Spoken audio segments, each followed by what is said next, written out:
शं वरुणः शन्नो भवत्वर्यमा शन्न इन्द्रो बृहस्पतिः शन्नो विष्णुरुक्रमः ॐ शान्ति शान्ति शान्तिः।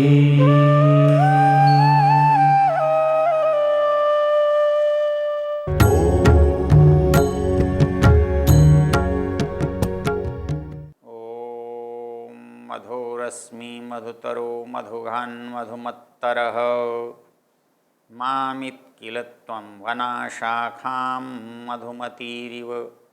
ओम शांति शांति शांति।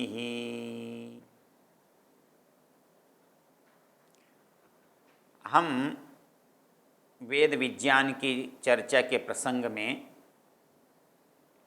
अथर्ववेद के मंत्रों पर विचार कर रहे हैं। अथर्ववेद का जो मंत्र है वो पहले कांड के 34वें सूक्त का है। इसका ऋषि अथर्वा है और इसका देवता मधु वनस्पति है। और इस मधु वनस्पति के व्याज से, बहाने से, निमित्त से मंत्र हमारे जीवन में मधुरता लाने का उपदेश कर रहा है। और यहाँ कहा है मामित्किल त्वं वना, कि हे वनस्पति जैसे तुम मधुर हो, तुम्हारे अंदर की ये जो मधुरता है मुझे भी वैसा ही मधुर बनावे। तो मामित्किल त्वं वना, तू मुझे भी, हे मधुरता तू मुझे भी वैसे ही मधुर बना दे जैसे ये वनस्पति मधुर है। तो ये मधुर व्यापार, मधुर व्यवहार जो है, मधुर वाणी, ये मनुष्य को मधुर बनाती है। वेद कह रहा है कि मुझे वो मधुर व्यापार बनाना चाहिए। हमने पीछे विचार किया कि संसार में जो अनिवार्य संबंध हैं वो उनका एक आदर्श होना चाहिए, एक प्रमाणीकरण होना चाहिए। तो हमारे समाज में हमारा जिनसे व्यवहार पड़ सकता है वो लोग, और जिन जिन क्षेत्रों में हमारा व्यवहार जिनसे है वो लोग, तो उनसे हमारा, मेरा उनसे, मेरा कहाँ कहाँ व्यवहार अनिवार्य है, उनका किस किस का मेरे से व्यवहार अनिवार्य है। इन दोनों के विभाजन को हमने, घर के इस विभाजन को हमने यज्ञ कहा है। तो हम यहाँ पर चर्चा में ये बताने का यत्न कर रहे हैं कि हमारा जो मधुर व्यवहार है वो हमारे समाज में हमको कैसे सफल बनाता है, सुखी बनाता है, सहज बनाता है। तो वो सहज बनाता है, वो उसके लिए हमारा मनोविज्ञान विशेष रूप से हमारे काम में आता है कि मुझे वहाँ जाना है, वहाँ वाले को मेरे पास आना है, तो अच्छा तरीका क्या हो सकता है, अच्छा रास्ता क्या हो सकता है। जैसे समाज में सन्यासी है, समाज में वानप्रस्थी है, समाज में ब्रह्मचारी है, वो आज भी किसी भी रूप में हों, वो सदा दूसरों पर निर्भर रहेंगे। यदि सन्यासी दुकान करने लगे तो गृहस्थी क्या करेगा, वानप्रस्थी खेती करेगा तो फिर पढ़ाएगा क्या, ब्रह्मचारी इस काम में लगेगा तो उसका क्या, पढ़ाई का क्या बनेगा। तो हमारी सबके कामों की प्राथमिकता है। तो गृहस्थ के कार्य की प्राथमिकता है उपार्जन और वितरण। सन्यासी के काम की प्राथमिकता है भ्रमण और उपदेश। वानप्रस्थी के काम की प्राथमिकता है स्वाध्याय और पाठन, और ब्रह्मचारी के काम की प्राथमिकता है निर्माण और अध्ययन। तो ये इनका परस्पर जो संबंध है वो संबंध उचित होना चाहिए, क्योंकि ये एक दूसरे पर निर्भर हैं। यदि हम किसी का सहयोग नहीं करते तो इसका मतलब उसकी हानि करते हैं, क्योंकि वो हम पर निर्भर हैं। जैसे मनु महाराज ने एक जगह कहा है, नदी नदाः सर्वे यथा नदी नदाः सर्वे गृहस्थे यान्ति संस्थितम्, यथा नदी नदा सर्वे सागरे यान्ति संस्थितम् एवं आश्रमिणः सर्वे गृहस्थे यान्ति संस्थितम्। अर्थात इस संसार में बाकी लोगों का अस्तित्व उन पर निर्भर करता है जो अस्तित्व रक्षा के साधन को उत्पन्न करते हैं, संग्रह करते हैं। तो जो जीवन के लिए, संचालन के लिए जिन साधनों की आवश्यकता है उनके उत्पन्न करने का, उनका संग्रह करने का, उनका वितरण करने का उत्तरदायित्व गृहस्थ का है। तो ये कहते हैं यथा नदी नदाः सर्वे सागरे यान्ति संस्थितम्, और उसकी निर्भरता कितनी अधिक है उसके लिए एक स्वाभाविक उपमा है। नदी का पानी चाहे वो पहाड़ पर गिरा हुआ क्यों न हो, उसको जाना पड़ता है समुद्र के अंदर। समुद्र के बिना उसका कोई आश्रय नहीं है, वो बीच में रुक नहीं सकता है। तो वो चाहे कितनी भी बड़ी नदी हो, कैसा भी बड़ा समुद्र तालाब हो, उसमें से पानी जब निकलेगा तो वापस समुद्र में ही जाए। वही उसकी नियति है, परिस्थिति है, पहुँच है।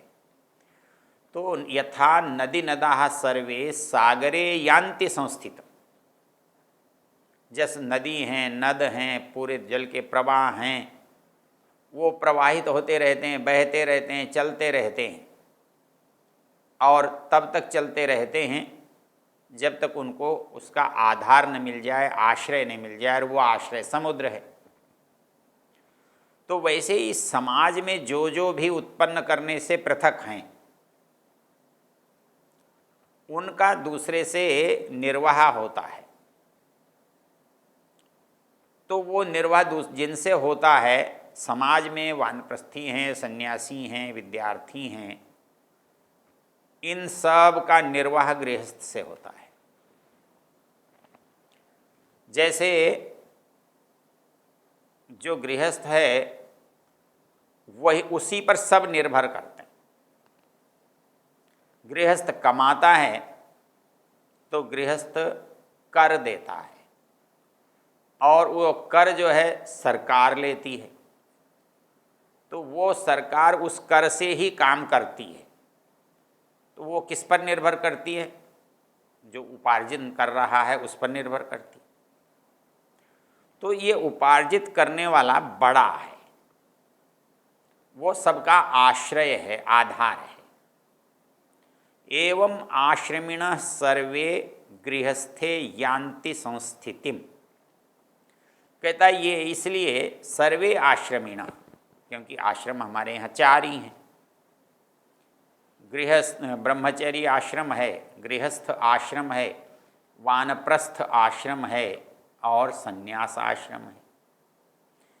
इनमें जीविका की जो निर्भरता है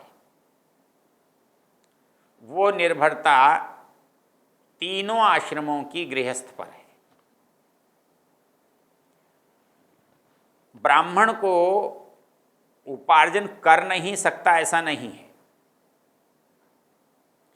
उपार्जन भी कर सकता है और अध्ययन भी कर सकता है, अध्यापन भी कर सकता है, उपदेश भी कर सकता है। लेकिन विकल्प चुनना हो तो क्या करो? तो यदि ब्राह्मण है तो विकल्प उसका अध्ययन होगा, अध्यापन होगा, उपदेश होगा, प्रवचन होगा, विद्वत्ता होगी। ऐसी स्थिति में उसका उपार्जन का साधन क्या होगा, जीविकोपार्जन का साधन क्या होगा, तो गृहस्थ पर निर्भर कर होगा, जिसके साथ वो जुड़ा हुआ है, चाहे विद्यार्थी के रूप में और चाहे यजमान के रूप में। वो उसका आधार है, उसका सहायक है। वो चाहे वानप्रस्थी है, उसने भी घर को छोड़ दिया, जिम्मेदारी को छोड़ दिया, उपार्जन करने को छोड़ दिया। तो छोड़ दिया तो ये नहीं है कि वो कुछ नहीं कर रहा है, वो कर रहा है जो गृहस्थ नहीं कर सकता है। वो गृहस्थ नहीं कर सकता, गृहस्थ क्या नहीं कर सकता, उसे क्या नहीं करना चाहिए, क्या नहीं कर पाता, वो उपदेश प्रवचन घूम फिर कर नहीं कर सकता।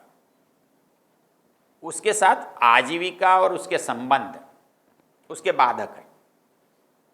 ये जो घूम रहे हैं ये निर्द्वंद्व हैं, इनके साथ कोई उत्तरदायित्व तो नहीं है। वो किसी से बंधे हुए नहीं है, न सन्यासी किसी से बंधा हुआ है, न गृहस्थ वानप्रस्थी किसी से बंधा हुआ है, न ब्रह्मचारी किसी से बंधा हुआ है। उसके लिए कोई उत्तरदायी नहीं है, उसके लिए किसी के प्रति वो उत्तरदायी नहीं कि वो उसकी आजीविका करे, वो उसकी देखभाल करे, वो उसको संभाले, इसकी कोई आवश्यकता। उसका काम अध्ययन है, प्रवचन है, उपदेश है, स्वाध्याय है, साधना है। तो ये कहता है कि एवं आश्रमिणः सर्वे, तीनों के तीनों जो आश्रम हैं वो गृहस्थ पर निर्भर करते हैं। और ऐसी स्थिति में हमको मधुरता की आवश्यकता कैसे पड़ती है?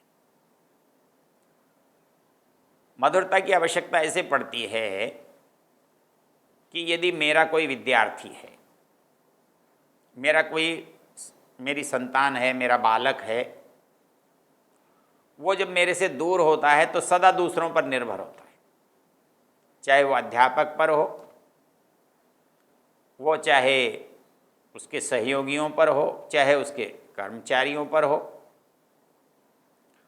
तो वो जब दूर होता है तो दूसरों पर निर्भर होता है।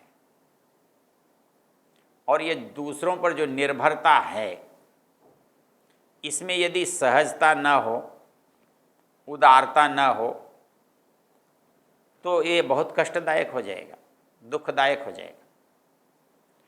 तो इसलिए यहाँ कहा कि मेरा बच्चा गुरुकुल में पढ़ रहा है और वो भिक्षा करने किसी के द्वार पर गया, तो ऐसा भी तो हो सकता है कि किसी का बच्चा भिक्षा करते हुए मेरे द्वार पर आया। यदि मैं अपने व्यवहार में उदारता, सौजन्य, सद्भाव न रखूं, तो मैं दूसरे से ये आशा कैसे कर सकता? तो जैसे कोई सन्यासी मेरे द्वार पर है, ऐसे ही मेरा कोई परिवारजन जो साधु है, वो यदि किसी के द्वार पर है तो उसके साथ भी तो कोई सद्भाव करे। तो ये सद्भाव, सौजन्य पैदा कैसे होता है? वो पैदा होता है हमारे अंदर से। और ये तब पैदा होता है जब हम आत्मीय भाव अपने अंदर पैदा करते हैं। इसलिए वेद ने जो बात कही है, वो ये नहीं कहा कि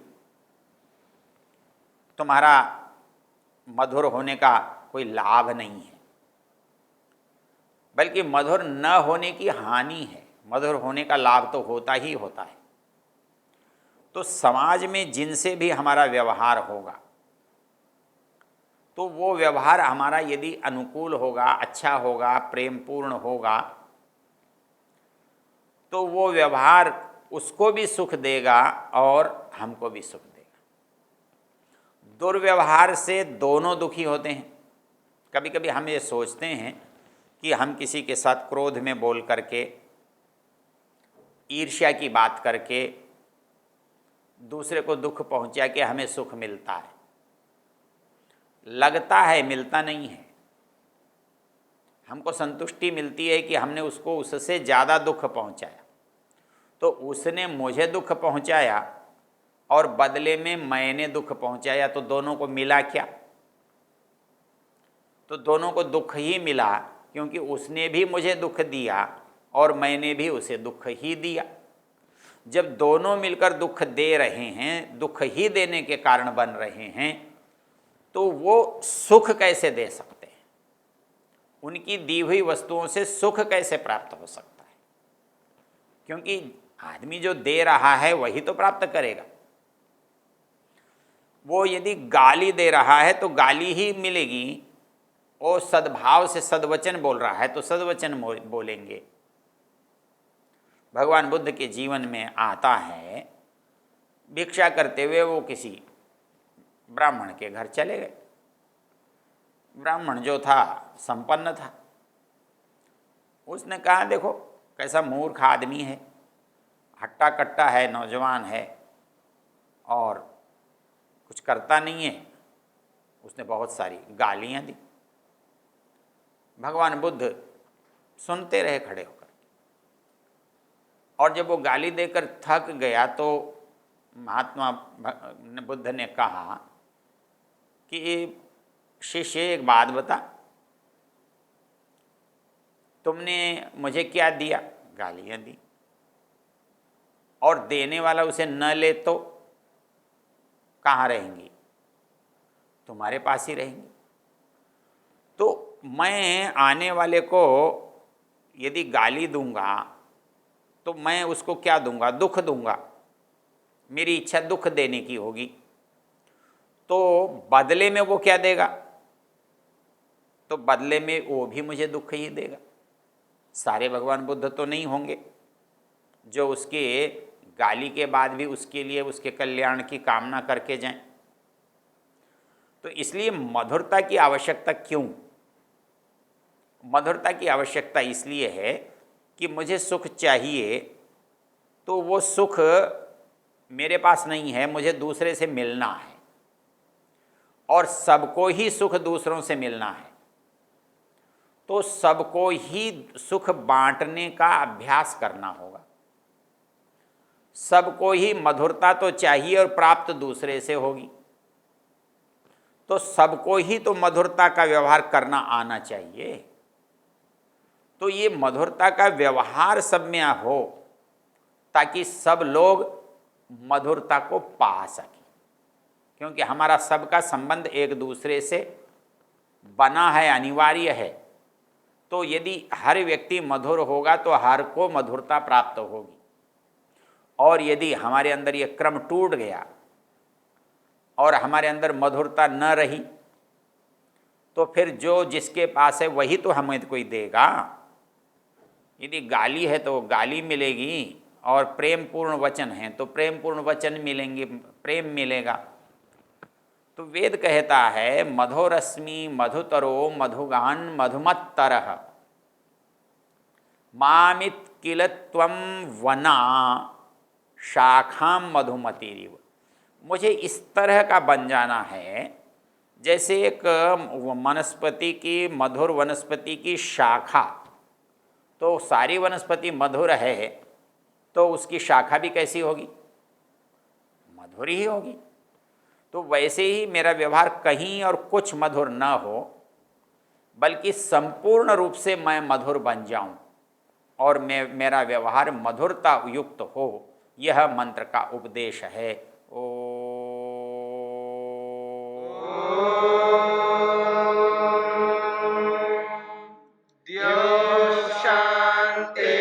शांतिरंतरिक्षं शांतिर्पृथिवी शांतिरापः शांतिरोषधयः शांतिः वनस्पतयः शांतिर्विश्वे देवा शांतिर्ब्रह्म शांति सर्वं शांति शांतिरेव शांति शांति।